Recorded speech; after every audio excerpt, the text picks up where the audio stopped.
Hi, welcome back to my channel. Previous class में हम exercise 5.3 के क्वेश्चन सॉल्व कर रहे थे, क्लास 10th मैथमेटिक्स। और 5.3 के हमने क्वेश्चन 4 तक कंप्लीट कर दिए थे। आज की क्लास में हम क्वेश्चन 5 से शुरू कर रहे हैं और क्वेश्चन 5 है the first term of an AP is 5, the last term is 45 and the sum is 400. Find the number of terms and the common difference. देखिए क्वेश्चन नंबर 5 में क्या क्या है। We have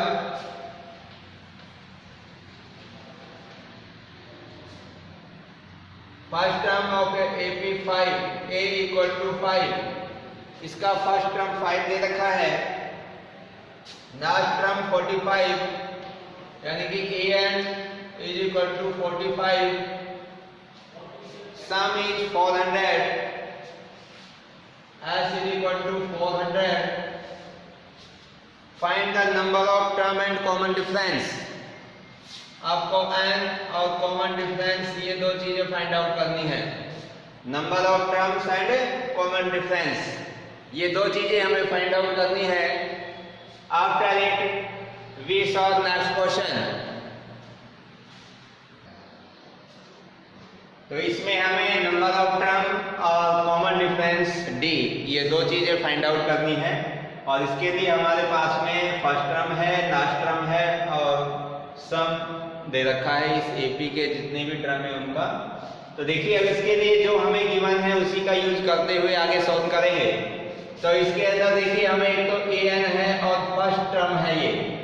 अगर इसके अंदर हमको d और दे रखा होता, अगर हमारे पास इसके अंदर d और होता तो हम जो सम का फॉर्मूला है Sn बराबर n/2 2a + n - 1 × d वो फॉर्मूला यूज करते। बट हमारे पास d नहीं है, फर्स्ट और लास्ट टर्म है, तो इसका जो सेकंड फॉर्मूला है वो हम यूज करते हैं। देखिए कौन सा है, since we know that Sn is equal to n/2 × a + an, ये हमारा एक फॉर्मूला है, इसका यूज करेंगे। तो इसमें n तो हमें पता है ही नहीं कितना है, और जो इसका सम दे रखा है वो कितना है 400। a है इसमें 5, लास्ट टर्म है 45।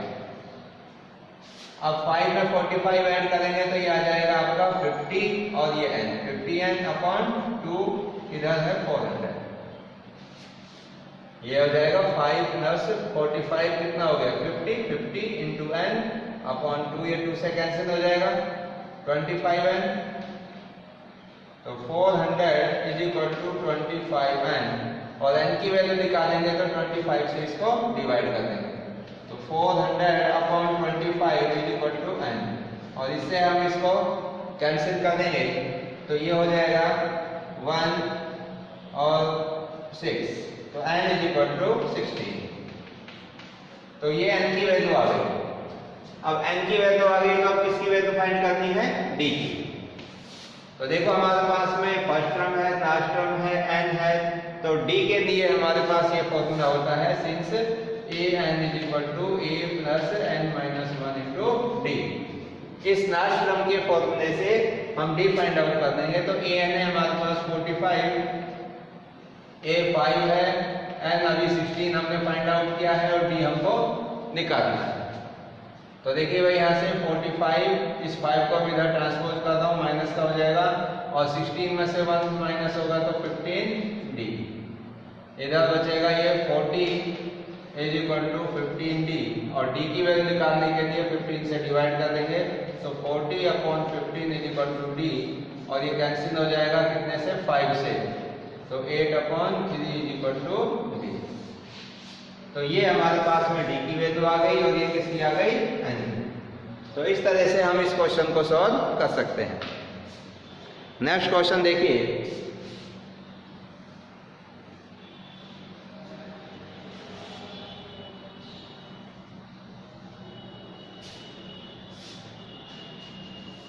देखिए भाई नेक्स्ट क्वेश्चन, तो नेक्स्ट क्वेश्चन 6 है, 7 है। देखिए ये दोनों क्वेश्चन ऐसे हैं जिनको आप इजीली कर सकते हैं।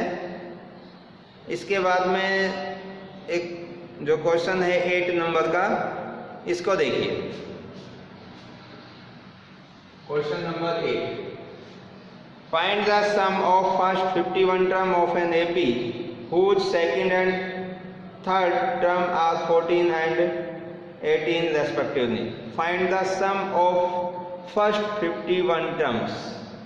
तो आपको S51 की वैल्यू फाइंड करनी है। S51 की वैल्यू फाइंड आउट करनी है। Find the sum of first 51 term of an AP whose second and third term, second आपको टर्म दे रखी है A2, वो कितनी है 14 है, और थर्ड टर्म इसकी 18 है।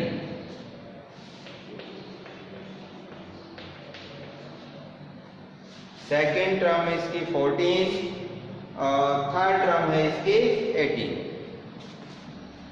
तो सेकेंड टर्म पता हो गया हमें, थर्ड टर्म पता है, और S51 हमें फाइंड आउट करना है। तो देखिए इसको हम कैसे कर सकते हैं।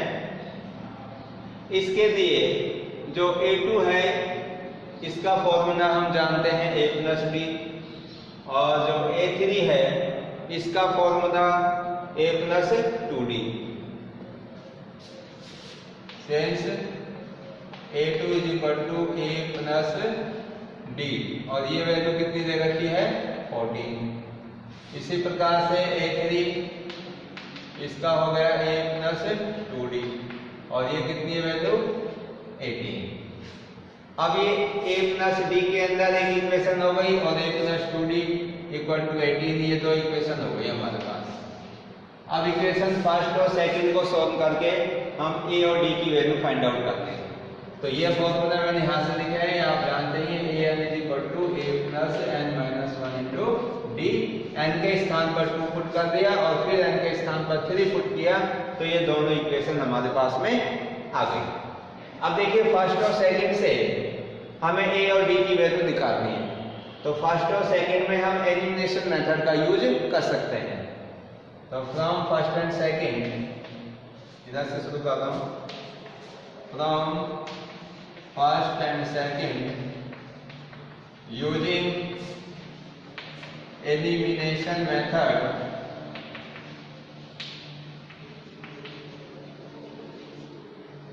तो इन दोनों को ऐसे लिखेंगे A plus D is equal to 14 और A plus 2D is equal to 18। तो देखिए यहाँ पर जो A के कोफिशिएंट है दोनों इक्वेशन में सेम है, तो अगर इसमें से इसको हम माइनस कर दें, सब्ट्रैक्ट कर दें, तो ये कैंसिल हो जाएगा। एलिमिनेशन मेथड में हम ऐसे ही करते थे, और ये प्लस का D, ये माइनस का 2D, तो माइनस का D इज इक्वल टू 14 में से 18 माइनस करेंगे तो ये बन जाएगा माइनस का 4, और माइनस माइनस कैंसिल, और D इज इक्वल टू कितना आ गया 4 आ गया। तो कॉमन डिफरेंस हमारे पास में 4 आ गया, और D की वैल्यू 4 अगर हम यहाँ पे रख देंगे तो A की वैल्यू आ जाएगी आपकी इसी वाली इक्वेशन से, from first A plus D की वैल्यू में 4 रख रहा हूँ इसमें, 4 इज इक्वल टू 14, और A is equal to 14 minus 4 is equal to 10। तो ये A इज इक्वल टू 10, ये हमारे पास में A की वैल्यू आ गई। तो A और D की वैल्यू आने पर अब हम 51 S51 की वैल्यू फाइंड आउट कर सकते हैं। नाउ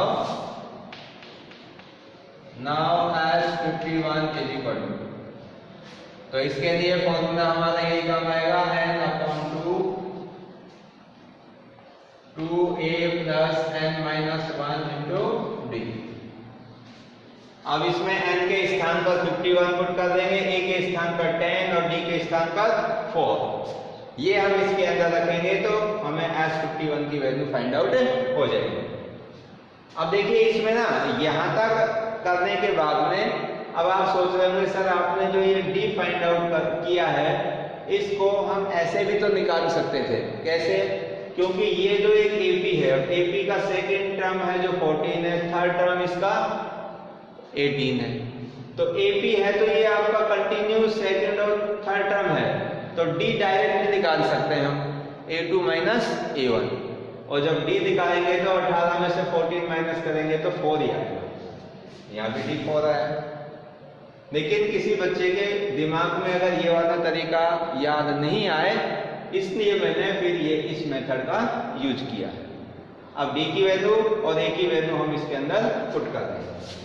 देखिए S51 is equal to n के स्थान पर 51/2, a के स्थान पर 10 है तो 2 into 10 and 51 minus 1 into और d कितना है 4, 51/2 ये हो जाएगा भाई 20, और इसमें से 1 माइनस करेंगे तो 50, और 50 को 4 से मल्टीप्लाई करेंगे तो 200। अब 200 में 2 ऐड कर देंगे तो ये बन जाएगा 220। तो 51 into 220/2, और ये 2 से कैंसिल हो जाएगा 110, और इससे इसको मल्टीप्लाई करेंगे तो 0 1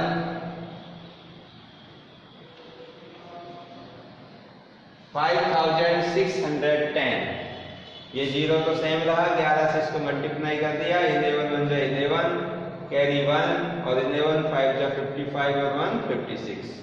तो ये इसके S51 की वैल्यू आ गई, और ये इस क्वेश्चन को सॉल्व करने का तरीका था।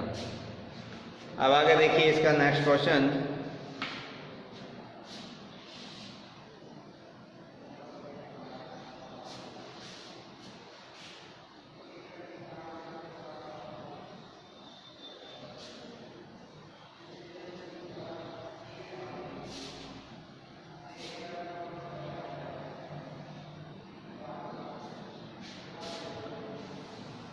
देखिए भाई,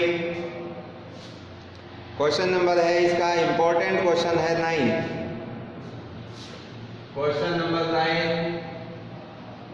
वेरी वेरी इंपॉर्टेंट क्वेश्चन है, इसको ध्यान से समझिए। If the sum of first 7 term of an AP is 49, sum of first 7 term, किसी भी एपी के फर्स्ट 7 टर्म का जो सम दे रखा है वो 49 है। इसका मतलब है S7 इज इक्वल टू 49, ये हमें गिवन है। और and that of 17 term, and that यानी कि उसी एपी के 17 टर्म का जो सम है वो 289 है। S17 इज इक्वल टू 289, उसी एपी के 17 जो टर्म्स हैं उनका सम 289 है। Find the sum of first n term, तो हमें फर्स्ट n टर्म का जो सम है वो फाइंड आउट करना है। इस एपी के जो फर्स्ट n टर्म होंगे उनकी वैल्यू हमें फाइंड आउट करनी है। तो देखिए जो हमारे पास में गिवन है, we have S7 is equal to 49, S17 is equal to 289, और Sn की वैल्यू हमें फाइंड आउट करनी है। तो जो हमारे पास में है इसी का यूज करते हुए हम आगे सॉल्व करेंगे इसको। तो S7 का फॉर्मूला क्या बनेगा, S7 is equal to n/2, इस वाले फॉर्मूले से निकाल देंगे, क्योंकि हम जानते हैं Sn is equal to n/2 into 2a plus n minus 1 into d, ये होता है Sn। अब यहाँ n के स्थान पर कितना है 7, तो n के स्थान पर मैं इसमें 7 पुट कर देता हूँ, put n is equal to 7। तो देखिए क्या बनेगा, S7 is equal to 7/2 2a plus 7 minus 1 into d, और S7 की वैल्यू आपको कितनी गिवन है 49। तो S7 के स्थान सॉरी इधर आ जाएगा 49, 7/2 2a प्लस 7 में से 1 माइनस करेंगे 60। अब देखिए यहां से आपका 2a प्लस 60, इधर से हम इसमें से 2 कॉमन निकाल देते हैं, जिससे कि ये 2 नीचे वाला कैंसिल हो जाएगा। तो 7/2 इसमें से 2 कॉमन आ जाएगा और ब्रैकेट में बचेगा a प्लस 3d, क्योंकि 2 से डिवाइड करेंगे तो यहाँ a बचेगा, यहाँ 2 3 जा 6 और इस 2 से ये 2 कैंसिल। अब देखिए इस 7 से ये 49 भी कैंसिल होगा, 7 1 जा 7 और 7 7 जा 49, तो 7 is equal to a plus 3d। तो ये हमारे पास में एक इक्वेशन बन गई a plus 3d is equal to 7। तो यहां से हमारे पास में a और d के अंदर एक रिलेशन आ गया। सिमिलरली हम S17 से भी एक रिलेशन क्रिएट कर लेते हैं। देखिए now S17 is equal to 17/2 into 2a plus n के स्थान पर 17 माइनस 1 इंटू d। तो S17 की वैल्यू कितनी है 289, 17/2 2a प्लस 16d। अब इन दोनों में से भी 2 का कॉमन आ जाएगा, तो 17/2 2 कॉमन आ गया और यहाँ बचा a प्लस 8d, इधर 289। अब आगे देखिए ये जो 289 है ये 17 से कैंसिल हो रहा है, 17 को 17 से मल्टीप्लाई करेंगे तो वही 289 आएगा। तो ये 17 टाइम्स है जो कैंसिल हो जाएगा, तो यहाँ तो बच गया 17, इधर 2 से ये 2 कैंसिल और यहाँ आ गया a plus 8d। This implies a plus 8d is equal to 17। ये आ गई इक्वेशन नंबर 2। तो देखिए अब हमारे पास में 2 इक्वेशन आ गई, फर्स्ट एंड सेकंड। इन दोनों इक्वेशन को सॉल्व करके हम किसकी वैल्यू फाइंड आउट करने, a और d की। जब a और d की वैल्यू आ जाएगी तब हम फिर ऐसे आसानी से फाइंड आउट कर सकते हैं। तो इसको मुझे रिमूव करना होगा।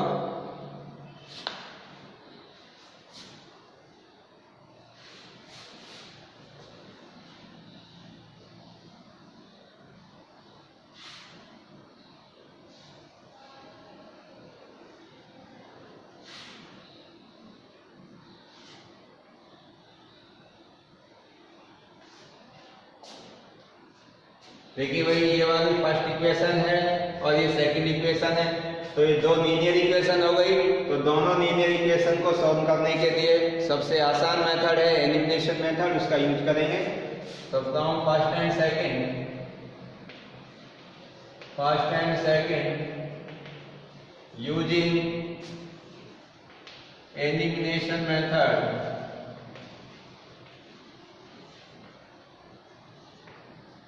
तो देखिए इनको एक साथ लिखेंगे a plus 3d is equal to 7 और a plus 8d is equal to 17। अब यहाँ पर a के जो कोफिशिएंट है वो सेम है, तो सेम में से सेम माइनस करेंगे तो a के जो वेरिएबल है वो क्या हो जाएगा, एलिमिनेट, फिनिश हो जाएगा। तो मैं साइन चेंज कर देता हूँ इनके, ये कैंसिल। 3d में से 8d माइनस करेंगे तो माइनस का 5d और 7 में से 17 माइनस करेंगे तो माइनस का 10, माइनस माइनस कैंसिल और d is equal to 10/5 cancel करेंगे तो 2 आ जाएगा। तो d की वैल्यू हमारे पास में कितनी आ गई, 2 आ गई। अब d की वैल्यू 2 आप किसी भी एक इक्वेशन में रख दो, तो मैं ये फर्स्ट इक्वेशन में रख देता हूँ। फ्रॉम फर्स्ट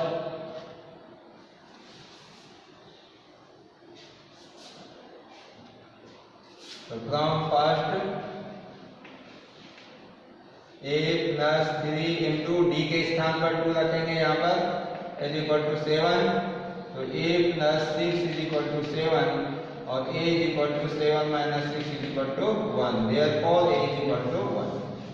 तो a की वैल्यू हमारे पास में 1 आ गई। अब a भी आ गया हमारे पास, d भी आ गया। तो अब हम फर्स्ट एंड टर्म का सम फाइंड आउट कर सकते हैं। यहाँ पर करेंगे now Sn is equal to n/2 into 2a plus n minus 1 into d। ये फॉर्मूला होता है, क्योंकि इसमें n की वैल्यू n ही रहेगी, क्योंकि फर्स्ट n टर्म की वैल्यू आपसे पूछ रहा है। तो Sn is equal to n/2 2a, a के स्थान पर 1 प्लस n minus 1 और d के स्थान पर 2। आप में से कुछ बच्चे सोच रहे होंगे सर n की वैल्यू हम क्या रखेंगे, n की वैल्यू n ही रहेगी, क्योंकि इसमें पूछा गया है फर्स्ट n टर्म्स का सम। तो इसका मतलब जो इसमें टर्म्स की संख्या होगी वो n ही है। अब इसको आगे सॉल्व करेंगे, n/2, 2 को 1 से मल्टीप्लाई करेंगे 2, इस 2 से करेंगे तो 2n माइनस का 2, और इस 2 से ये 2 कैंसिल, तो यहाँ कितना बच गया 2n, n/2 इंटू 2n, और इस 2 से ये 2 कैंसिल, और n इंटू n कितना हो गया n²। तो हमारे पास में फर्स्ट जो n टर्म्स की वैल्यू है Sn = n², ये इसके आंसर हो। That is clear. तो इस तरीके से हम इस क्वेश्चन को सॉल्व कर सकते हैं। तो ये जो इम्पोर्टेंट क्वेश्चन थे वो मैंने अभी आपको सॉल्व कराए। इसके बाद में हम जो आगे के नेक्स्ट क्वेश्चंस हैं उनको नेक्स्ट क्लास में सॉल्व करेंगे। तो अभी तक जितने भी मैंने क्वेश्चंस कराए हैं इनको अच्छे से प्रैक्टिस करिए, और कोई समस्या हो, कोई डाउट्स हो तो आप कमेंट्स करके पूछिए। So thank you and thank you very much.